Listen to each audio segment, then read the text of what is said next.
What's going on, good people? It's Iceberg. Hope everybody out there is having a wonderful start to your morning. It's a great day here in North Carolina Zone 7B. Weather's not as hot as it has been over the last couple of months in those 90s. We're going to be 80s now, which is tolerable, especially when it's a little bit cooler in the morning time. Hopefully y'all are getting some of the same type of weather breaks wherever you are, but not too cold too quickly. You still need to have time to grow something out there in your garden. We have a bunch of seedlings of a whole bunch of varieties of crops growing in our greenhouse right now. You can go over to my other channel, Iceberg's Garden, and check those out if you want to. I posted another video yesterday giving an update, so we have a little bit of everything growing in there now. And if you didn't check me out over the weekend, I had a live stream on this channel, and we were talking mainly about things surrounding people's Sixth Amendment rights, and how there's obviously a lot of people who don't understand their Sixth Amendment rights. They maybe don't understand that other people also have Sixth Amendment rights. But either way, they're choosing to ignore what all is entailed in the Sixth Amendment and just not take action, not respond, just totally ignore processes being served on them, and then ending up being found guilty. You know, your Peter Navarros, your Steve Bannons, other people like that.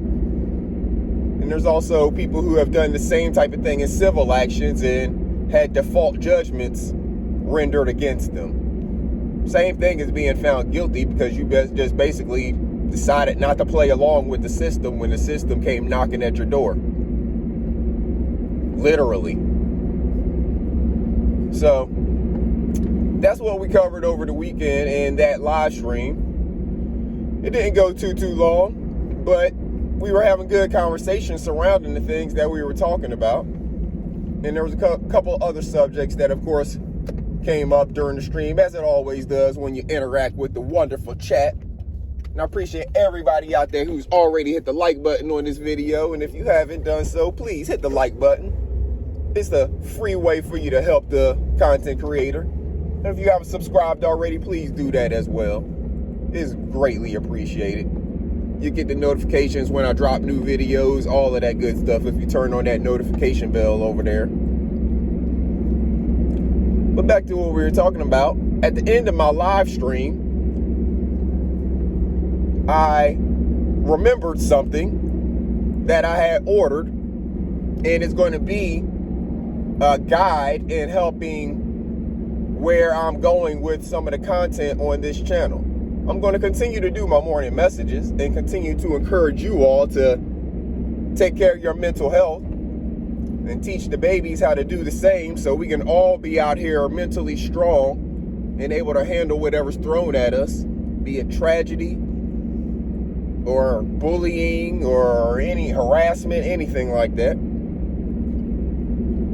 But I don't know if any of you, or I don't know if all of you, maybe I was the only one living under a rock who had never heard of the Negro Motorist Travel Guide, or otherwise known as the Green Book.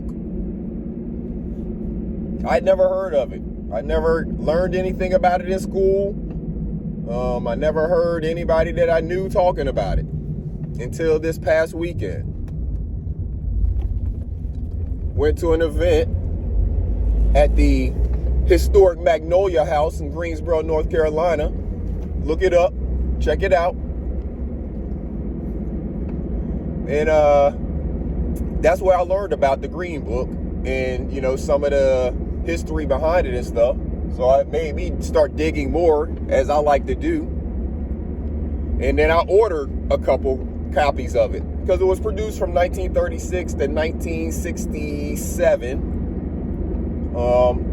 So less than 100 years ago, but was extremely necessary for people of color. who are traveling the highways, the roadways, going from state to state, whether it's for their job as maybe somebody like a Louis Armstrong or any of the entertainers. You know, think of any of the entertainers from the 1930s coming all the way through the 1960s before integration laws and, you know, segregation was outlawed in the United States. But black people had money.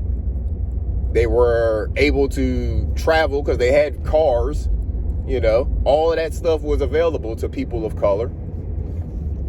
But some of the things that was not available was places to lay your head at night, a place to get a meal, a place to get fuel in your vehicle or get service on your vehicle. You don't always know where to get your hair done out of town because there were most of the businesses that were owned by white people who didn't do business with colored people, as they call them. Negroes, colored people, whatever they call them. You know, whatever that white person chose to call the people of color at that time. Because it wasn't just, you know, black people. It would be any person of color. So any Hispanic person that didn't pass for white, you know, any Native American person that didn't pass for white, anybody that did not pass for white was considered a colored person and did not always have safe places to do business, seek service, just basic services. Get a meal, you know, have a place to rest overnight, or have a place to take your family for a vacation. There were not as many options available to people of color at the time. So what that green book is going to do, it's going to help guide us through some of those locations, some of those places where people of color were accepted, were welcomed. And what I want to do is, when I'm going to research these places before I do a show about them, of course, and as necessary, maybe we'll combine some of them together in a show, and maybe some shows will be all about one place. Just depends on what is available for us. But what I'm going to do is research these places. If they still exist, I'm going to try to make a visit to them, try to find out as much information as I can about them and what has happened to them over the years, if the place still exists. Now, if it's something else at the location, then maybe we'll dig into some of the history of what we can find of how it changed over the years from what it was when it was the place that accepted people of color to what it is now. You know, but we'll see. We'll go through them. Some of these are going to take me some time to put out, you know, but what I'm going to do, I plan to do later this week, is have an introduction show. Introduce, you know, the green book. I have a couple copies now. I have another couple copies that are on order and on the way, but I want to introduce it to you, show you what it looks like, kind of explain a little more about it. We'll get into some of the pages of it, and you know, that'll be it for that, you know, the introduction. Maybe we'll talk about some of the places we're going to try to first look at. We'll see how much research I can get done between now and when I do that show, but I definitely want to do it later this week. I'm really excited about this project. I know some of the other people in the chat were excited about it whenever I mention it, and hopefully you are too if this is your first time hearing it. So get in the comments, let me know what you think.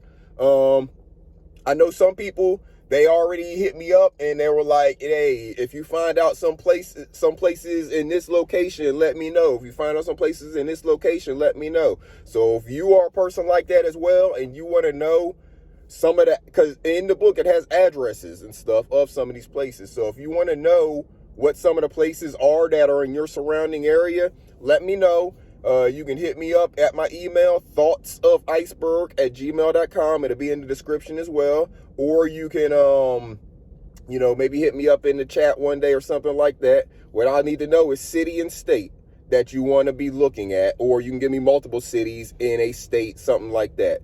Because In the book, it breaks it down by city and state. So it's not going to have every city, of course, but it's going to have every city that they have something in. So I'll give y'all an example whenever we have the show. Like I said, it'll be a little bit later this week. I want to do a little bit more research about it and make sure I bring y'all a nice, concise show and I'm not all over the place. Y'all know how I like to do. So be on the lookout for that. I'll make sure that I get the thumbnail and give y'all some time. I'll get it posted, a couple hours ahead of time, give y'all some time to get prepared if y'all want to come in and, take advantage of this opportunity to just join in the community. Maybe some of these places we'll find out they're in a nice central location and we can have a field trip and we can all go to this place and take a look at it together. You just never know what kind of community we might build off of learning our history together. If it's history that we don't know, maybe we have some history buffs in here who know all about this and they can educate us more than I'm going to be able to do by doing a whole bunch of internet research. So, hey, I would like as much help as I can get. If y'all are into this and y'all want to come along on the journey, please hit that like button, hit that subscribe button, share this video, get in those comments, let me know what y'all think. And hey, let's go out here and learn some history together, good people. We never know. We might need this history again in the future. The way things seem to be regressing sometimes with some of our laws, we never know. We might need to lean on this again in some way, shape, form, or fashion. So let's not forget the history that made us able to get to where we are today, good people. And until next time, make sure you're educating yourself about your mental health. Make sure you're educating them babies about your mental health. Make sure you get a seed planted in the ground and start growing you a garden. And I'm going to get in here on the grind, good people. I hope you all have a wonderful day. This is Iceberg. Salute.